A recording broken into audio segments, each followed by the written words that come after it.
ఇవాళ తరుగు లేదు అని ముఖ్యమంత్రి గారు ప్రభుత్వం చెప్తుంది. ఏ రైస్ మిల్లు కూడా 43 కిలోలు పెట్టండి దించుకునే పరిస్థితి లేదు.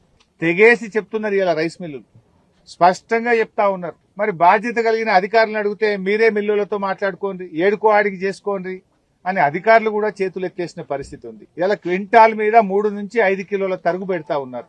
ఏ గ్రేడ్ లో కొనాల్సిన వడ్లను మొత్తం బి గ్రేడే కొంటున్నారు. ఇది గత చరిత్రలో ఎప్పుడు కూడా లేదు. ఎప్పుడైనా ఏ గ్రేడ్ లోనే వడ్లు కొన్నారు. కానీ ఈ సంవత్సరం మాత్రం మంచి వడ్లను కూడా బి గ్రేడే రాస్తున్నారు. అటు బి గ్రేడ్ పేరు మీద ఎకరాకు రైతు 600-700 రూపాయలు నష్టపోతున్నాడు.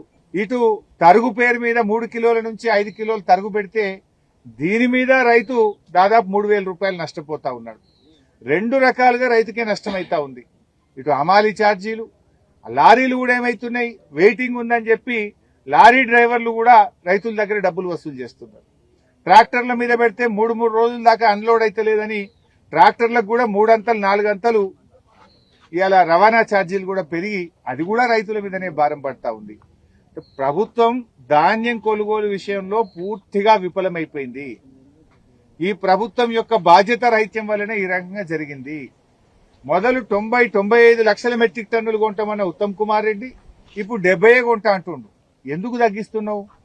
వాస్తవానికి ఇలా కాళేశ్వరం జలాలతోని బంగారముల పంట పండింది. ఇలా పంట పండించుడు అల్కగైపోయింది. పంట అమ్ముకోవడం కష్టమైతా ఉంది. ఈ ప్రభుత్వం యొక్క వైఫల్యం వల్ల ఇలా చుక్కలు కనబడతా ఉన్నాయి పంట అమ్ముకోవాలని.